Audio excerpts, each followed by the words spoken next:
자, 17강입니다. 소제목 나와 너입니다. 요거는 마틴 부버의 책에 나오는 제목으로 보입니다. Ich und du. 마틴 부버 유대인 학자입니다. 그 얘기 할 것 같아요.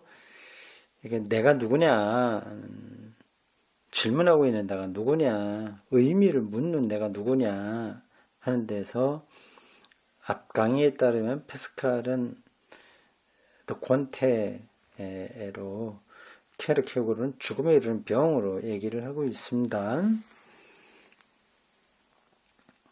자, 85쪽 중간 바로 밑입니다. 최악의 현대인이라도 그렇게 생각하지는 않겠지만 만일 울 안에 든나 울 안에 든나 꼼짝 못하는 거죠. 밖으로 나갈 수 없는 탈출구 없는 방 안에 갇힌 거죠. 울 안에 든 나에 대한 물음이 최후의 물음이라면 사태는 절망적이다. 그렇죠. 아무리 노력해도 멋지게 살아도 죽음으로 모든 게 끝나니까 절망적이죠. 그러나 다른 사람이 나를 부르면 그것도 나의 외모, 나의 건강, 나의 활동, 나의 사업과 재산이 아니라 나 자신을 부르면 사정은 근본적으로 달라진다.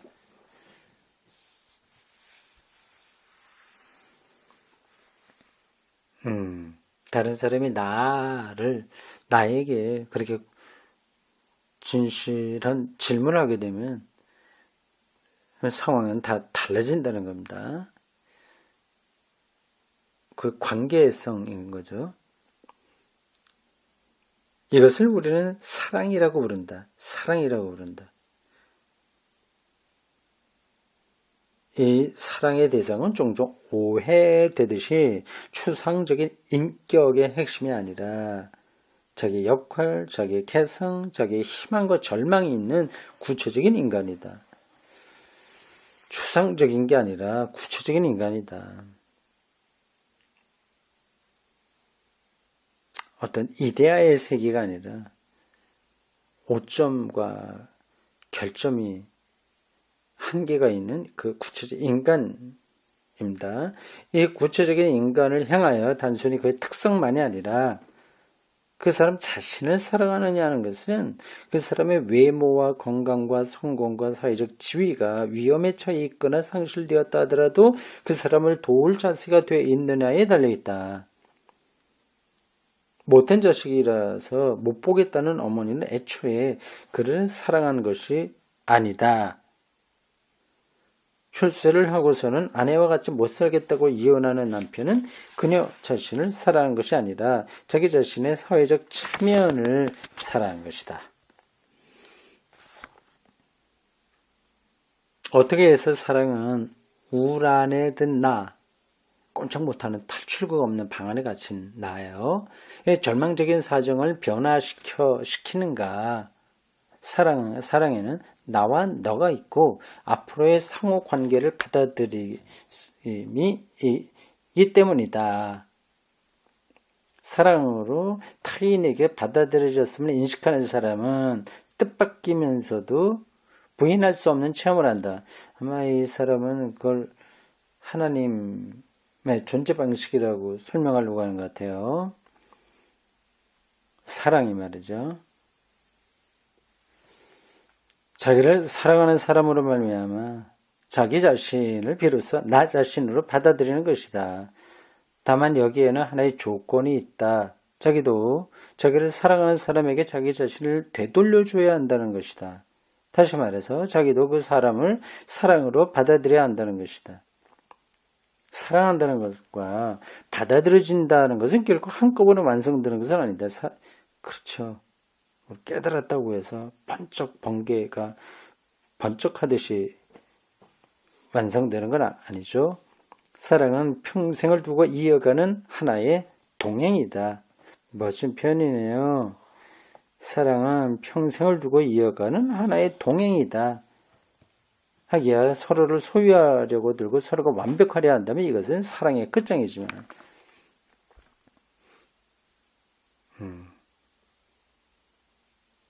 그러면 이 모두가 의미 문제와는 무슨 관계가 있는가? 자기 자신을 묻는 나, 그러니까 무의미한 나로 체험되는 것은 너희가 받아들여진 그 인정받고 사랑받는 나로서 체험되지 못한다는 데에 있다. 인간이 권태와 절망 속에 빠지는 것은 자기가 받아들여지지 못하고 있다는 것을 느끼는 거죠. 거기서 나오는 거죠. 의미는 그러므로 사랑을 주고받는 것과 직결되어 있다. 의미는 나와 너가 서로를 주고받음으로써 그야말로 의미가 충족되는 거기서 체험된다. 의미가 충만하다, 충족되는 거기서 체험된다. 이런 의미 충족이 이루어지거나 이루어지지 못하거나 어쨌든 거기에는 의미의 세 가지 특징이 나타난다. 의미의 세 가지 특징. 완전히 오늘 공부하는 것 같습니다. 세 가지 뭐라고 얘기하는지 기대가 되네요. 1. 의미는 효용이나 성공을 추구하는 개개의 행동 자체만으로는 발견되지 않는다. 그것은 온 삶과 관련된 전체 삶이요. 온 삶, 전체 삶과 관련되어 있다. 그리고 이 거시적인 관계 속에서 개개의 행위와 관련되어 있다.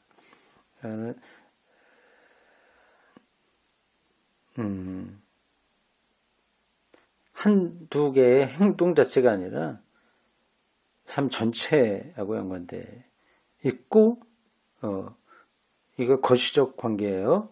거기서 개개 행위가 또 연결되는 거죠. 이 의미는 어떤 사람이 다른 사람을 오로지 또는 지나치게 이용하려 하거나 소유하려 하거나 자기 명성을 높이는 수단으로 삼으려 하는 그런 곳에는 존재하지 않는다. 이건 누구나 아는 이야기죠. 적극적으로 표현해서 의미는 오로지 나는 너를 위한다는 거기서만 체험된다. 어떤 목적을 위하여 나는 너를 가진다는 거기서는 체험되지 못한다. 의미가 거의 사랑과 같은 뜻이네요. 3. 의미는 받는 것인 동시에 능동적으로 주는 것이다. 항상 양자가 결합해서만 이루어진다. 이 주고받는 관계를 설명하자면 이렇다. 남이 자기를 인정하고 긍정함을 체험할 때, 특히 어릴 때 자기도 남을 인정하고 긍정하는 능력이 성장한다. 이 능력은 그러나 오로지 실제로 자기가 남을 받아들이고 긍정함으로써만, 그리고 남을 위함으로써만 삶의 충족이 될 수 있고, 삶의 충족, 생명 충만이 될 수 있고, 또 따라서 의미의 체험이 될 수 있다. 내가 왜 이렇게 존재하는지에 대한 의미가 체험된다는 뜻입니다. 고딕으로 강조된 문장입니다. 의미의 수용은 의미를 받아들이는 거예요. 수용. 의미의 수용은 모든 의미의 부여와 창출의 조건이다. 의미를 부여하고 창출함으로써만 의미를 부여받는 체험을 할 수 있다.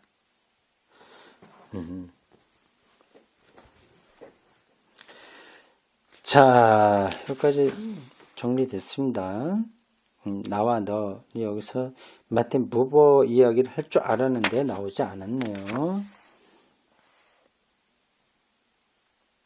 다음 소제목 신에 관한 예비지식. 앞에 소론이 좀 길었습니다. 근데 쓸데없는 건 아니었습니다. 그 소론만 들어도 무슨 얘기를 하려고 하는지 감은 잡혀요.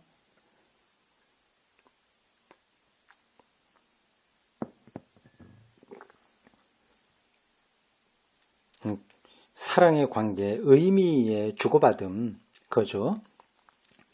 그렇지 않을 때에는 삶이 권태에 빠진다는 겁니다. 근데 하나님과 그 의미 충만한 관계가 가능하니 오늘 이 시대에서도 여전히 하나님에 대해서 질문할 수 있다. 그 얘기 아니겠습니까?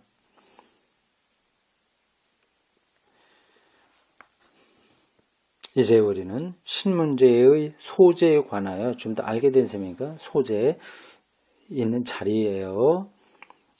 의미를 묻는 것, 의미를 경험하는 것, 사랑의 관계를 이루는 것, 그 자리가 하나님을 이야기를 하는 자리라는 거죠. 우리는 신문제가 의미 문제와 관련해서 제기된다는 데서 출발해서 의미 문제와 의미가 무엇인가를 어느 정도 밝혀보았거니와 이제 이 질문에 어떤 대답을 얻자면 신이라는 말에 대해서도 살펴봐야 되겠다. 그러나 신이란 무엇이며 누구냐를 간단히 밝힐 수는 있다 없다. 없다. 그러게 신을 묻는 것이다. 당연하면 물을 필요도 없죠. 한국교회에서 신을 하나님에 대해서 묻지 않는 것은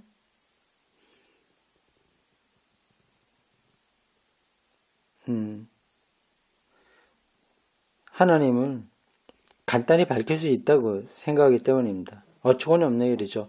따라서 여기서 우리가 신이라는 말을 두고 엄밀히 따지기 이전에 일반 통념상으로 무슨 생각을 하고 있느냐 하는 하나의 예비지식에서 출발할 수밖에 없다. 그렇죠. 하나님, 신 해도 천차만별의 생각을 하니까요. 예비지식을 좀 정리해보자 하는 겁니다. 그러므로 이제 우리는 이 신에 관한 예비지식을 의미 문제와 관련시킬 때 어떤 결론에 이르게 되는가를 보기로 하자. 신에 관한 우리의 예비지식에는 싫든 좋든 서구 그리스도교의 전승이 있다. 이 책을 쓰는 사람들은 다 독일어권에 있는 사람들이니까 뭐 당연히 그래 생각하겠죠. 동양의 종교에 대해서는 저들이 별로 염두에 두지 않고 생각할 겁니다. 우리 한국에 있는 사람들 입장은 조금 다르긴 하죠. 무릇 인간의 관념에는 전통이 새겨져 있는 한편 전환교의 특징은 전통이 당연시되지 않고 새로이 문제시됨에 있다. 세계 패러다임이 달라지면 신에 대한 전통이 흔들리죠. 신 문제에 있어서 사실상 서구 그리스도교 신앙의 영향이 크다는 것은 이 문제에 관한 저술들에서 매우 뚜렷이 드러난다. 어떤 최고의 존재가 있느냐를 묻는 것이 별로 흥미없는 일이라는 점에서는 대개가 즉시 의견이 일치하고 있다. 그렇죠. 저 하늘에서 전지전능한 힘으로 모든 세계를 마음대로 주무를 수 있다 하는 그런 신, 최고 존재, 이건 요즘 더 이상 그런 것에 대해서 관심 있는 사람은 없습니다. 왜냐하면 혹은 그런 최고의 존재가 있을 가능성 또는 개연성이 있다거나 혹은 그런 존재를 인정하는 것이 무익한 일이며 따라서 존재하지도 않을 것이라는 따위의 말들이 매양 되풀이되기 때문이다.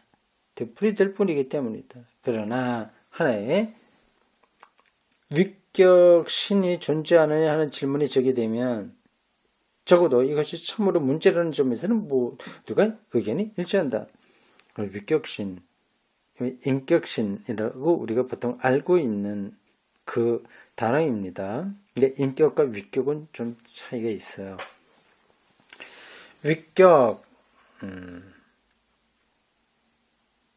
위격신, 인격적인 신이 있냐? 한 데에서는 논란거리가 된다는 겁니다. 그런데 여기서 위격신이란 무엇이냐고 반문하게 되면 특별히 예사를 나오는 대답은 사람이 말을 걸 수 있는 존재라는 것이다. 많이들 우리가 그렇게 생각하죠. 예수님도 하나님을 아빠라고 칭했습니다. 거기에는 이제 아들이 혹은 딸이 아빠와 대화하는 그런 생각이 담겨 있는 거죠. 그리고 즉시 기도를 가리킨다. 우리가 그의 말을 들을 수 있는 존재라는 결코 덜 중요한 것이 아닌 대답도 동시에 하는 경우는 훨씬 드물다. 우리가 그의 말을 들을 수 있는 존재라는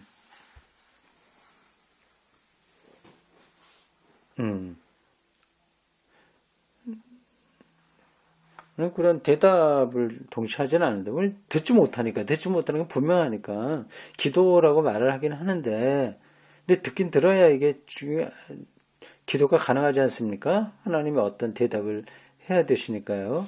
근데 그런 것까지 주장하지는 않는 거죠. 이런 생각들은 물론 단편적이긴 하다. 하나, 이로써 한 가지 분명해진다. 신문제에 있어서 우리의 관심사는 또다시 파스칼의 말을 빌어서 철학자들의 신이 아니다. 그런 파스칼의 말을 빌려서 중성적으로 표현되는 최고 원인, 최고선, 최고 존재가 아니다.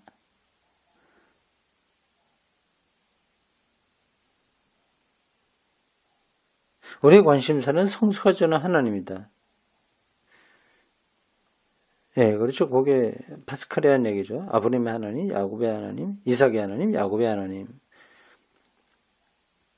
그렇게 표현했죠. 인간에게 말을 하고 인간으로 하여금 말을 하라고 요구하는 신이다. 따라서 신에 관한 이 예비 지식에 의하여 우리는 신 문제가 가능한 소재란 말이 있는 발언과 대답이 있는 거기라고 해야 하겠다. 하나님이 계신 곳은 신 문제를 우리가 얘기할 수 있는 것은 주고받는 게 가능하냐 하는 데 있다는 거죠. 또 바로 거기서 신문제는 의미 문제의 검토에서 나온 결론과 특별한 연관성이 있음이 드러난다. 사랑을 주고받으면 근본적으로 말을 주고받는 방법으로 물론 몸짓, 신호의 행동 등을 포함해서 실행된다. 역으로 수용과 사랑이 없는 곳에서는 발언과 대답도 없다. 신문제로서 제기되는 의미 문제는 따라서 이렇게 표현되어야 된다. 예, 다시 고딕식으로 강조되는 문장입니다. 한 4줄 정도 되네요. 5줄 됩니다. 이걸 강조하고 있어요. 의미를 부여하고 창출하는 인간의 모든 발언과 대답의 내면과 이면에는 이 인간의 의미 설정이 부재하거나 좌절될 때에도 여전히 존속하며 또 그때에서야 비로소 그 진가가 드러나는 그리고 인생 전체에 대한 발언과 인간 필생의 대답의 가능성이 존재하는가? 그리고 성서가 전하는 하나님 바로 그 발언과 이런 대답의 신이라고 할 수 있는가? 신 문제를 다룰 때 이게 핵심이라는 거네요.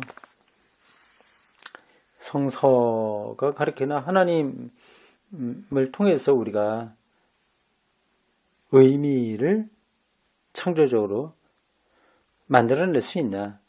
의미에 우리가 포함될 수 있냐? 하는 거죠.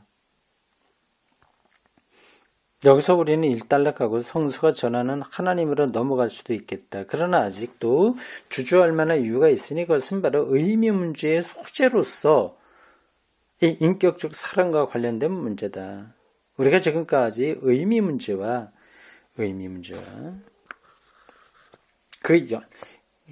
이거 왜 자꾸만 이런 의미 문제를 얘기하는지는 아시겠죠? 그 의미를 찾지 못하면 저 나락으로 떨어지니까요. 뭐 의미를 찾냐? 사실대로 말하고 그렇게 즐겁게 살면 되지. 뭐 그렇게 즐겁게 사나, 뭐 어떻게 그렇지 않게 사나. 그게 무슨 차이가 있겠어요? 궁극적으로 말하면. 그럼 아무것도 할 필요가 없는 거죠. 의미를 질문한다는 것이 여기서 하나님 이야기할 때 핵심이라고 하는 겁니다. 의미 문제와 그 연장으로서의 신문제를 전개해온 방식에 대해서 오늘날 상당히 중요한 반론이 제기되고 있거니와 반론은 바로 앞에서 얘기한 그걸 겁니다. 그 의미 그냥 여기 있는 그대로 우리가 여기서 행복하게 살면 되지 그런 겁니다. 우리는 이것을 무시할 수 없고 또 무시할 뜻도 없다. 반론이란 이렇다. 내가 맞게 얘기했는지 모르겠습니다. 두 인간의 사랑의 가능성을 거점으로 의미 문제와 신문제를 논한다는 것은 의미 문제와 신문제를 개인 문제로 만드는 것을 뜻한다. 나와 너라는 인격관계와 관련해서만 신문제를 논한다는 것은 이른바 변증법적 인격주의의 철학사주가 그러했듯이 위험하고 일방적이며 의미 문제와 신문제의 진정한 차원들을 과소평가하는 것이 된다. 이런 반론이 있다는 겁니다. 하나님의 경험, 하나님에 대한 질문, 논의를 개인, 의미를 얘기하면 개인으로 떨어지니까 이 역사, 사회 전체를 아우르는 그런 것들이 소홀해진다는 반론입니다. 좀 아까 제가 얘기한 거하고는 좀 다른 거예요. 이 반론은 매우 심각하게 받아들여야 한다. 또 우리가 의미 문제와 신문제의 또 하나의 차원을 전개함에 도움이 될 수 있다. 이런 반론을 이 글을 쓴 사람이 모르는 게 아닙니다. 전체 하고 하는 얘기인데 어쨌든 그런 반론이 있으니 그걸 한번 짚고 넘어가는 겁니다. 이를 위하여 우리는 우선 지금까지 보아온 바를 좀 더 부연할 필요가 있다.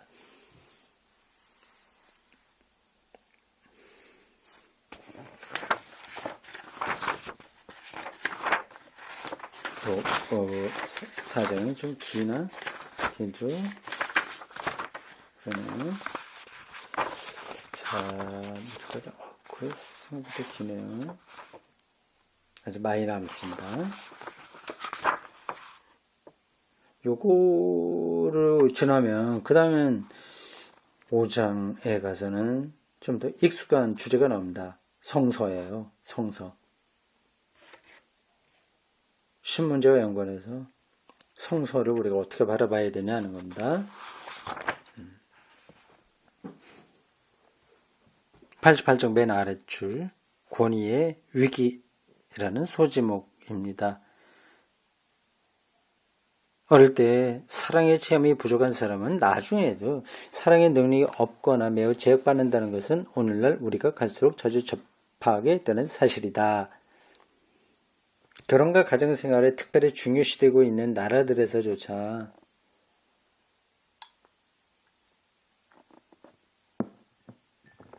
어릴 때 의미를 부여하는 사랑을 주고받는 체험을 전혀 또는 거의 못했거나 못하고 있는 사람들이 늘어나고 있다. 일리가 있습니다. 부모 없이 자란 어린 시절을 보낸 사람의 정서는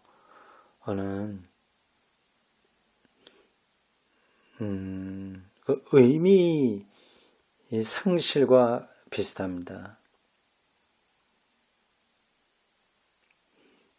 그게 잘 치유가 돼야 되죠. 근데 치유가 가능합니다. 근데 그게 안 되면 평생 인간관계를 정상적으로 맺지 못하고 살게 됩니다. 그러니까 사랑과 의미하고 관계없이 사는 거죠. 흔히 그 원인은 무자비하고 잔인한 환경에 있다. 그러나 부모들도 겉으로는 자녀들에게 많은 사랑을 표시하는 듯하고 소비자로서의 기회는 아쉬울 데가 없이 제공해 주면서도 많은 걸 주면서도 돈으로 해결할 수 있는 거 많이 주면서도 실상 사랑을 주고받는 일을 기피하고 있는 수가 있는 것이다.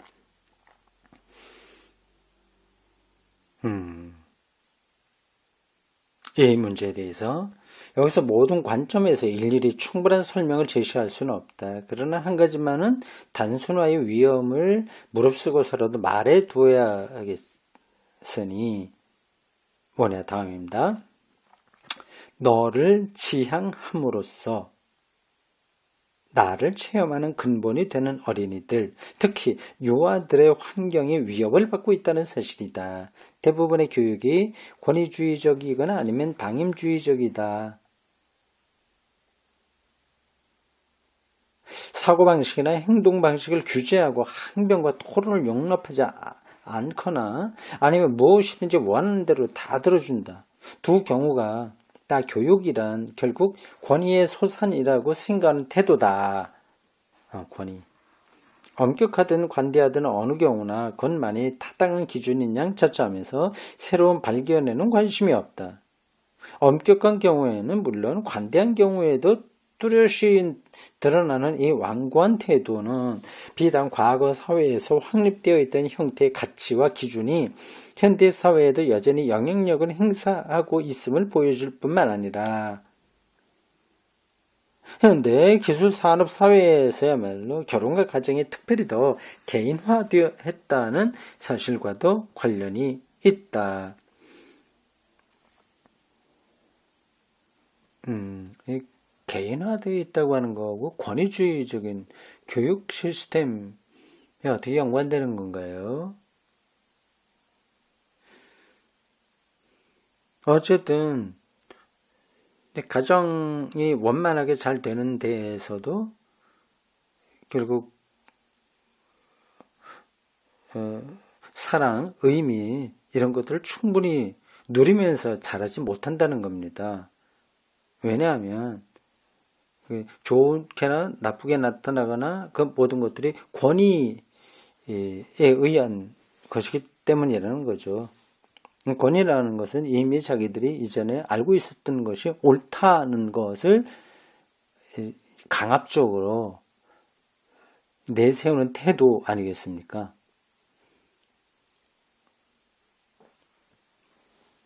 이 기술 산업사회에서 진행되는 목전의 현실은 너무나 복잡해서 그 속에 인간은 그저 정신이 혼미할 뿐 의미와 자기 발견을 체험할 수가 없다.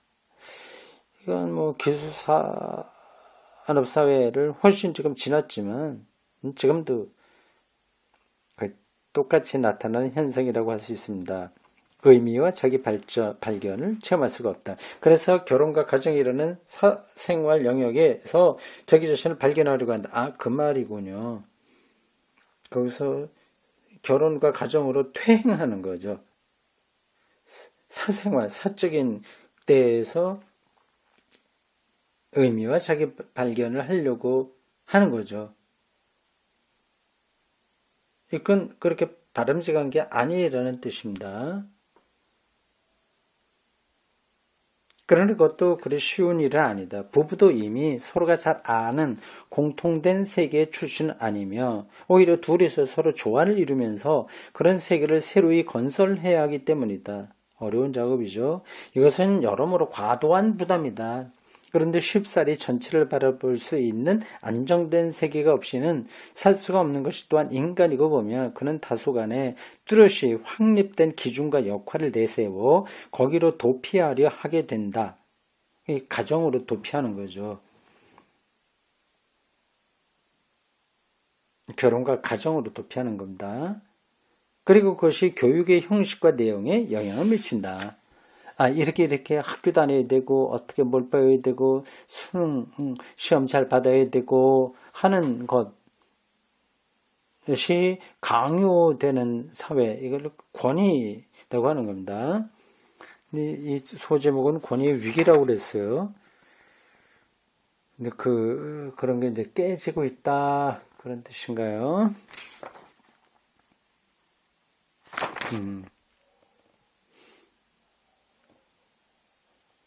그러면 이것이 의미 문제와 신문제에는 어떤 영향을 미치는가? 사적인 생활로 퇴행하는 것이 의미와 신문제에서 어떤 영향을 끼치는가 질문이에요. 이런 식으로 교육을 받은 자녀가 특징적으로 체험하는 부모의 타인 지향 형식은 어려운 단어가 나오네. 부모의 타인 지향 형식은 그러니까 자식을 두고 뭘 하고 아내와 남편을 둠으로써 만족하는 그게 타인 지향 형식이라는 단어가 함축하고 있는 의미 같아요. 모르겠습니다. 좀 더 봅시다. 자녀의 자아의 의미를 부여하고 자녀의 나를 해방하는 것이 아니라 의미를 부여하고 나를 해방하는 것이 아니라 오히려 제재나 억압으로 또는 훌륭한 대우로 혹은 외부로부터의 보호로 우리 가정만 지켜줄 수 있어. 내 아버지 어머니가 만 너를 보호해줄 수 있어. 이런 것들이죠. 혹은 이 모두의 결합으로 나타난다. 이리하여 얻은 권위에 대한 자녀들의 기본 체험은 그러니까 아버지 어머니가 그 자녀들에게는 권위로 나타나는 거죠. 거기 안에 있어야만 자기가 안정감을 느끼니까요. 필연적으로 다른 권위와의 접촉에도 같은 식으로 옮아가서 적용된다. 우리의 성서 자체에 근거한 전통에서 하나님이라는 말의 내용은 권위라는 말의 내용과 밀접한 관계이다. 그래서 하나님에게도 이런 식으로 의존된다는 거죠. 이런 거는 니체나 프로이트가 많이 이야기한 내용들입니다.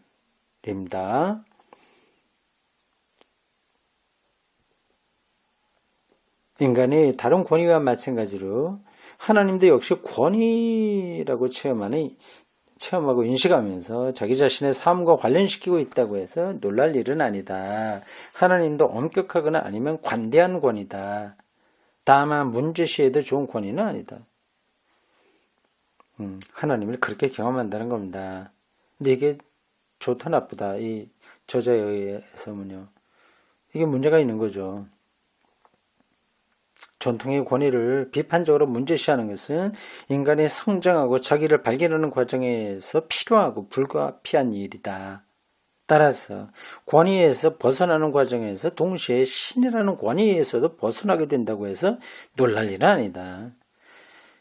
이건 정확한 분석입니다. 우리나라 청년들이 되면 다 교회를 떠나잖아요.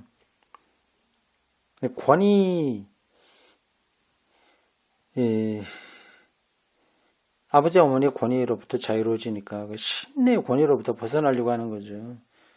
이렇게 이러한 방식으로는 의미와 사랑 하는 경험이 안 되는 거죠. 그래서 우리는 하나의 부정적인 중간 결론에 이르게 된다. 가정은 본시 어린이가 사랑과 의미를 체험해야 할 것이며 이게 사랑과 의미예요. 이거 참 좋은 꼭 굉장히 기억해야 될 만한 개념입니다. 무조건 잘해준다거나 무조건 혼내준다거나 부모의 뜻대로 키우는 거 이게 사랑과 의미는 아니잖아요. 자기 자신이 누구냐는 것을 생명 충만하게 경험하는 거 이게 사랑과 의미예요. 그걸 체험해야 될 것이며 장성한 젊은이가 의미 문제를 또 따라서 신문제를 추구해야 할 것이다. 가정에서부터 그게 필요하다는 거예요. 쉽지 않은 문제입니다. 그러나 이제 고딕으로 강조된 문장입니다. 의미를 위협하는 산업 사회에서 벗어난 사생활 영역으로의 의미에서만 한정된 가정은 도리어 의미의 체험과 신문제의 추구를 상실하고 마는 것이 되고 있는 것 같다. 참, 사회심리학 혹은 종교사회학, 철학 이런 것이 막 복합적으로 연관돼서 어떤 이야기를 하고 있네요. 근데 재밌습니다. 바르게 보고 있어요. 여기까지입니다.